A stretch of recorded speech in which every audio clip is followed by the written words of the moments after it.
Good morning and welcome to Live at the Legislature, where every week we discuss the bills and issues moving through the state capitol. For the House Majority's portion of the show today, we have Representative Mark Nakashima, who represents District 1, that's Hamakua, North and South Hilo on the Big Island. Representative Nakashima is also chair of the House Judiciary and Hawaiian Affairs Committee. Welcome, Representative, and thank you for being with us today. Thank you, James. Good to be here. Well, let's start right out with you are the chair of the Judiciary and Hawaiian Affairs Committee, and you deal with many important issues moving through this legislative session. What would you say are some of the more critical bills moving through your committee? Well, I think this year, some of the critical bills have to do with the elections. And, last year during the elections, there were long lines at the voter centers to like 10, 11 o'clock.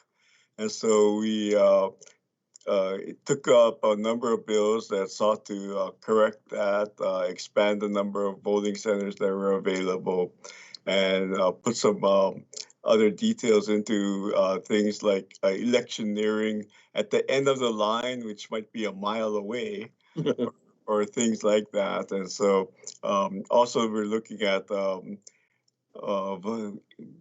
driver's license registration. While when you get your driver's license, you automatic voter registration along with that. So there are a number of bills that we had that dealt with the elections, and hopefully it'll be much smoother in 2 years.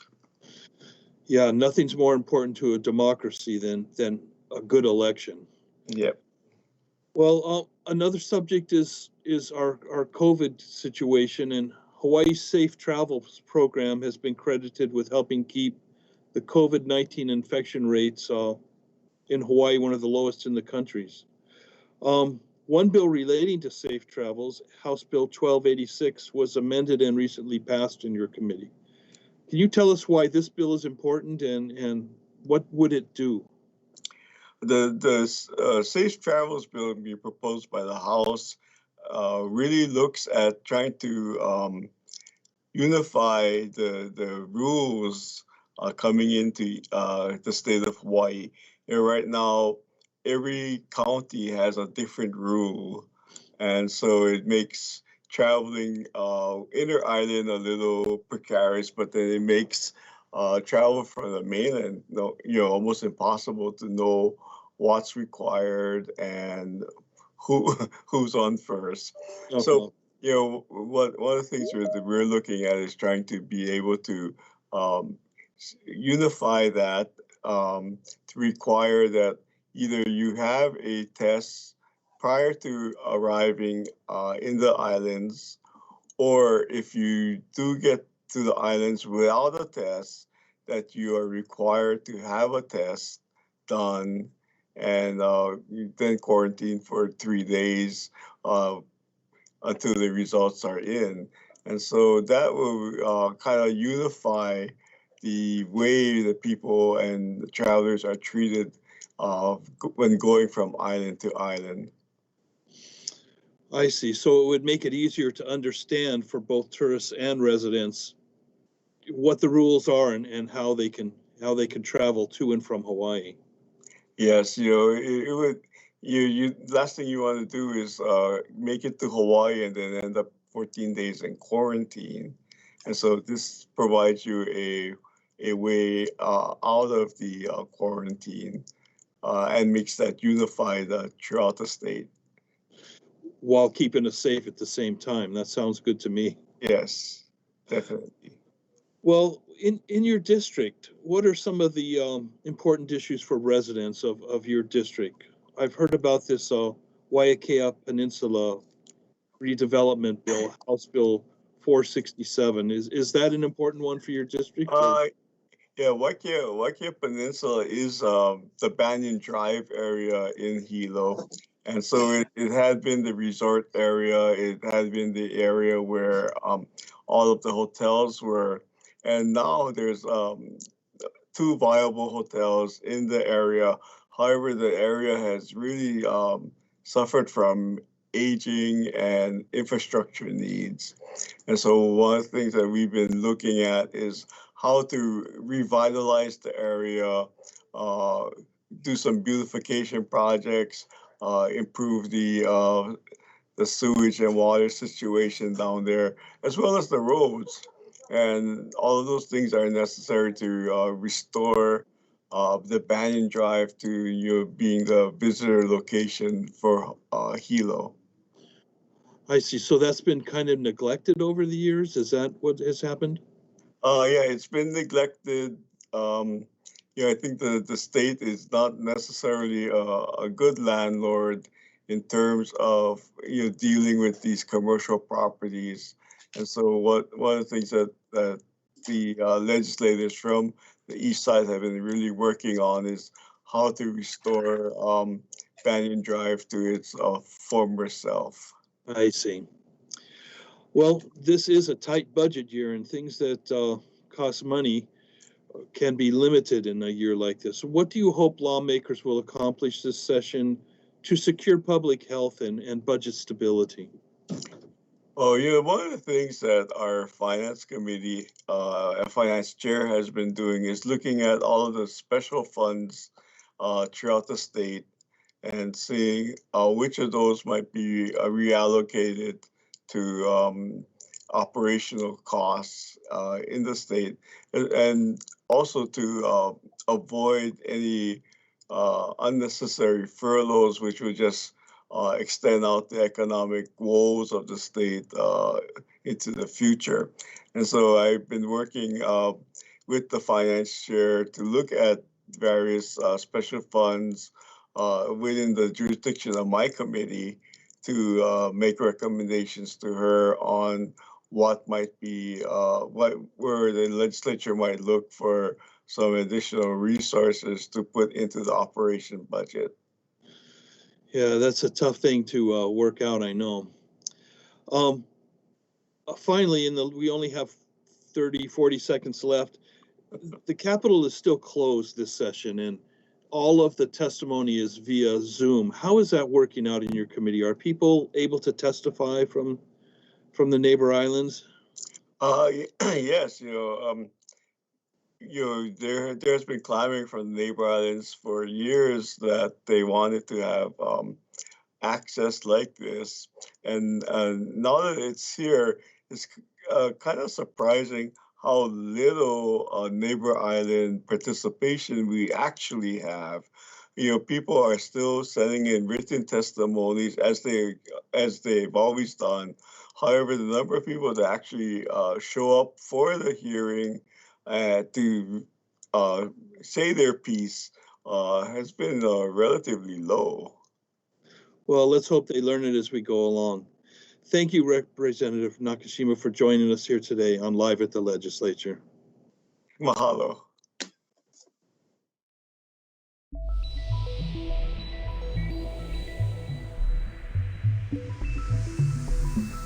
Planning to offer testimony at a legislative hearing? Here are a few tips to keep in mind. First, to be effective, remember to keep it short. For written testimony, 1 page summing up your views is ideal. For oral testimony, there may be a time limit. See if you can cover the highlights in just a minute. Next, make it really clear right up front whether you're in favor or against the legislation. Don't make them search or wait for that information. Finally, use your own words, and don't read your testimony. Just bring up the main points you want to get across. Let the committee know where you're coming from, why you hold the position you do. Stories are great. They really help to highlight the human side of the legislation. But remember to be concise and keep it short. Thanks for participating at the legislature. We really need more voices to be part of the conversation so the legislature can make the best laws for the state of Hawaii. So what do you see? A community that is engaged, empowered, a place where free speech is alive and well. Tell me more. For 30 years, thousands of local people on TV sharing their stories, culture, and viewpoints uncensored. Uncensored? Where can that be? Right here, my son. Wow! Isn't it time to empower your voice?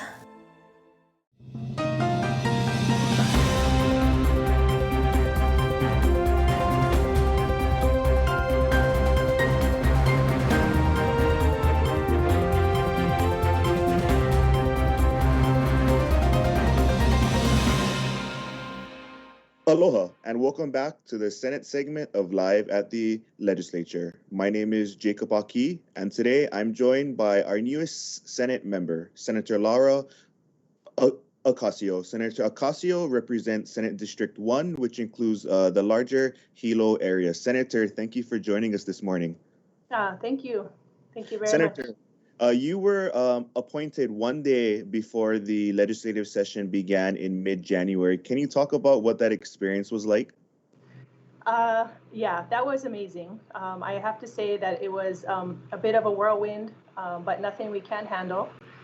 We hit the ground running. I flew over within 10 minutes, maybe I had about half an hour to pack, and come over, to Honolulu and get set up and start with all the human resources of getting the job started. But our real focus became prioritizing hiring on a really amazing staff who has been nothing but supportive and incredible in our function here at the Capitol, representing the people of Hilo. We then, immediately we had deadlines to submit bills, and so we had a collaborative of folks that were joining forces to help us, be able to be effective and submit bills and sign on to bills as well. So it just became a lot of reading and a lot of trying to understand the exact process, but we did it, and we started, building more relationships and focusing on the tasks at hand, and full swing right into hearings, and the legislative session has been really amazing growth opportunity, and thank you. As you said, you came into this one day before the start of the legislative session, and you really had to hit the ground running. You were able to introduce a slate of legislative measures. What are some of those measures that you introduced? Well, I'd like to give a shout out first and foremost to Ma'i Movement. It's a group of women who have been working really hard, focusing on gender equity and also addressing inequity based on poverty and socioeconomic equity issues relating to young women at school, making sure that they have an avenue to receive menstrual products free of charge. What we've discovered is that they, there's a equal access to schools, right? And if folks have blocks based on economics and or other socioeconomic factors and inequity issues, they often won't show up at school, or it definitely limits their ability to perform and all of these things. So to really just look at those in detail within our social constructs and address them directly. So we worked with them to submit a bill. The bill itself actually did not move through the Senate at this time, but we've discovered that actually the DOE has the ability to implement this already without a statute change, and so we're submitting. In fact, today we'll be submitting a resolution to help guide the DOE, and also then they can also give information back to the legislature in the form of reports as to even how much money, for example, goes towards very male-centered, traditionally male-centered things, like, for example, football or other extracurricular things that are generally supportive of male, and so that we can really look at the inequity and address it in the places that need. Let's move to the COVID conversation. Hilo is a very small town with many small mom and pop shops. Merry Monarch, which is probably one of the biggest events in Hilo town, was canceled last year. What has the effects of COVID-19 been like on your district, particularly for those small local businesses? Yes, that's a really good question, and thank you so much. It has had huge impacts and implications with our small businesses, especially like you said, the artisans and folks that rely on that as pretty much their predominant means of income for the entire year, even in that week. So, we've seen a huge increase in, in small business closures and definitely economic troubles. We've seen a rise in homelessness and such. That does bring me to maybe talking about really quickly our capital improvement project that we're working on for Hilo specifically is actually to revitalize. It's an economic development revitalization for Hilo, for downtown, and for the areas relating into downtown, really to address the small businesses that are struggling and suffering because of COVID, but even prior.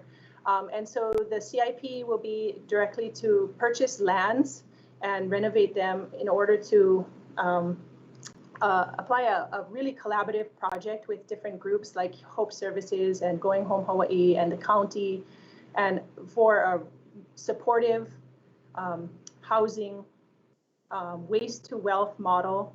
So it also addresses our waste stream issues and our need for reuse and repurposing and recycling. It also includes a whole component of agriculture to really identify and help to streamline distribution systems for our local ag. Because one thing about Hawaii Island and Hilo being one big center, one of many, but an important center where we really can rely and use local food production for local consumption. And we recognize that that's really vital. So this collaborative project with the CIP is really to address a lot of the blight and to bring back a revitalized Hilo, including the arts. And it's actually really modeled on Hawaiian cultural values. I mean, that's the foundation, right? So we have keiki tukupuna, we have Olelo Hawaii components in terms of infusing that, and also basically just addressing all the needs in the downtown area that we see happening today. It's pretty clear when you go through there what's going on. We have about 30 seconds left, and you are hosting a virtual town hall this Saturday. Can you briefly share when that is going to be happening, what time, and how folks can view? So Saturday, 4:30, please come on. It's a casual talk story, but I mostly want to hear from you folks and also, further introduce myself in any way. You can find it on our Facebook page, and it'll also be on my Senator Laura Acasio page as well. Thank you, Senator, and thank you for joining us here on Live at the Legislature. And for those at home, we look forward to talking with you next week. Aloha.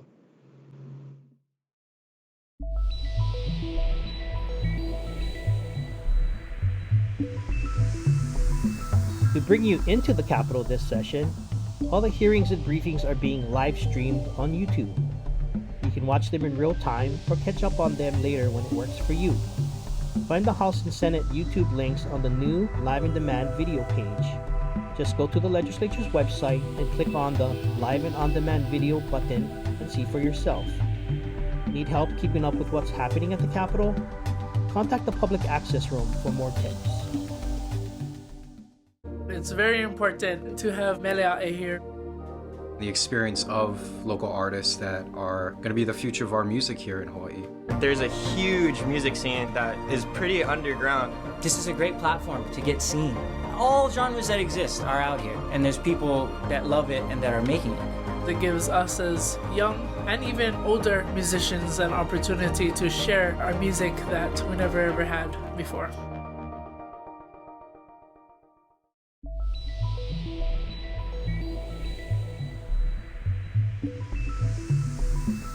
You can now offer in-person testimony on measures being discussed at the Capitol, no matter where you are. When there's a bill up for a hearing, just sign into the legislature's website, capitol.hawaii.gov, click on the testimony button and enter the bill number.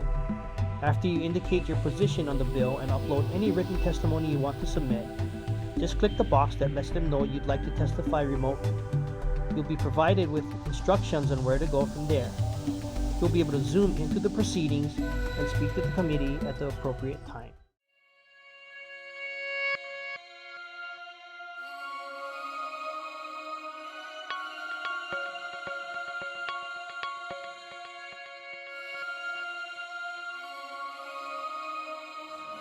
5, 4, 3. Aloha. As you can see, we're broadcasting today's program from my home in respect for the Shelter-in-Place Directive so that you can meet the people who continue to make a difference in our everyday lives.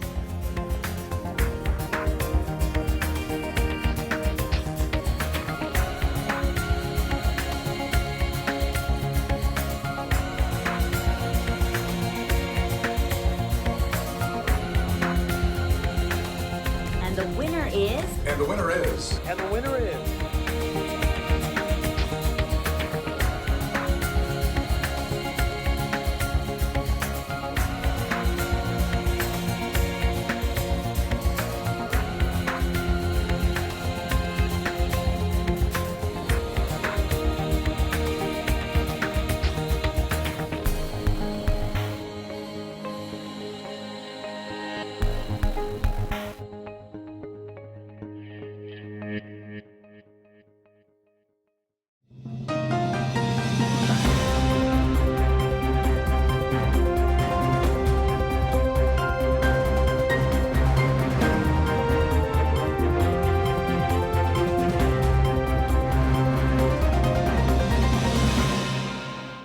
Welcome back to the third and final segment of today's episode of Live at the Legislature.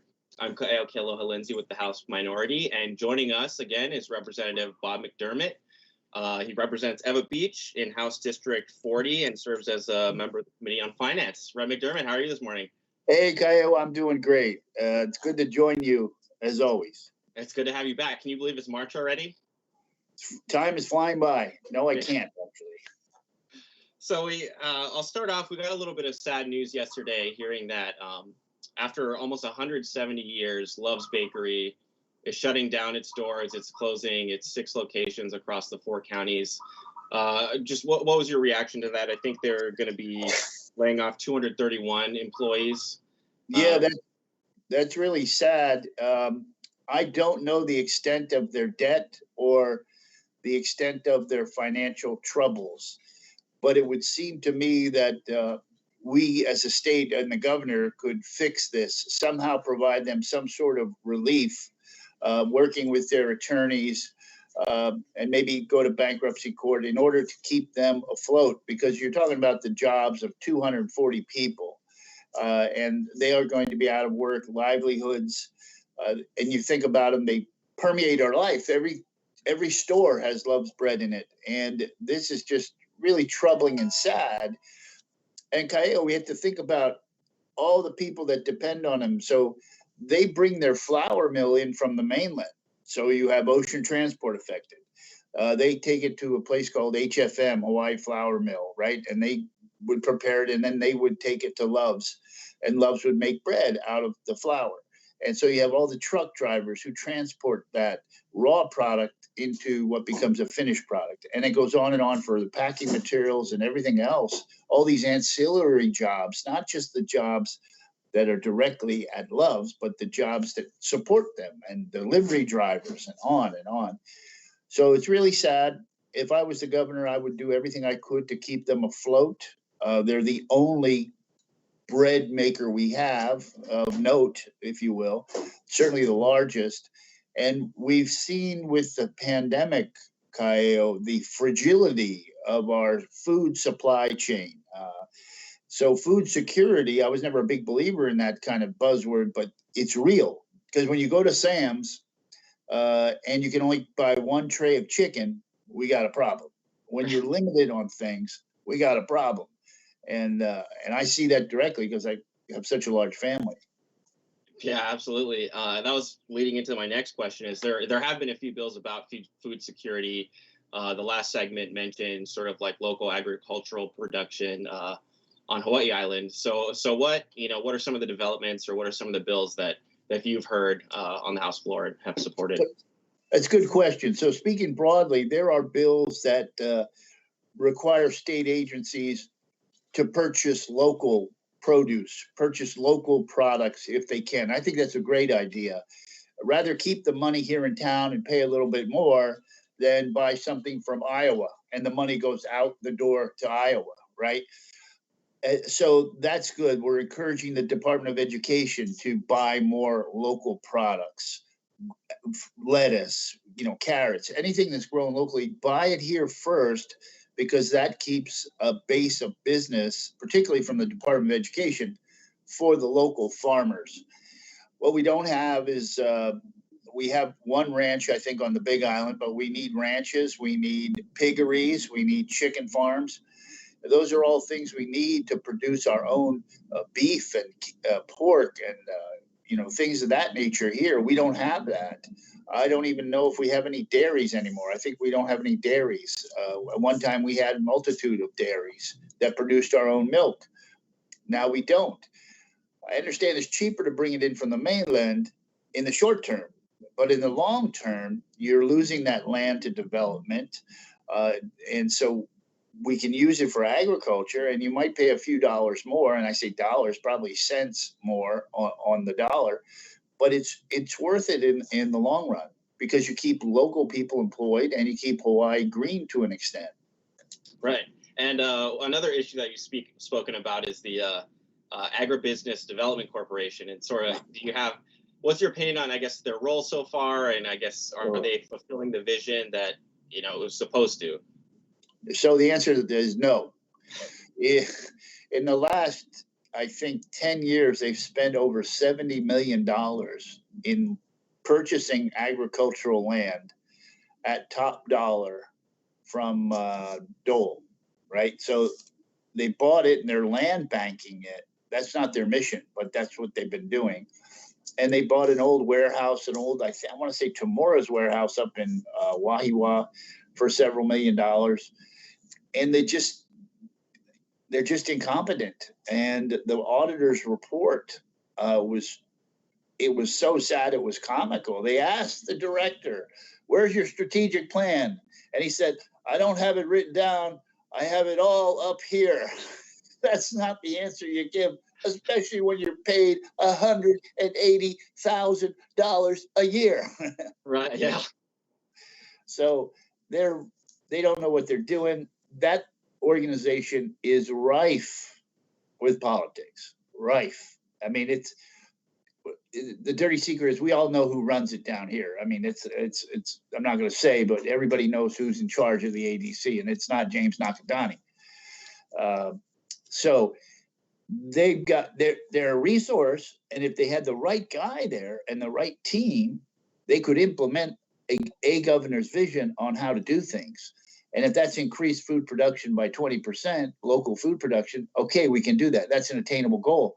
How are you going to do it? Get the farmers on the land for free. Give them the water for free.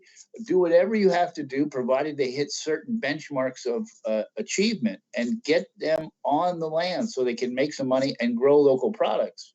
So if there's a disaster that occurs or another pandemic, we don't have a shortage of these foodstuffs. Absolutely. Damn, I'm so articulate sometimes. It just shocks me.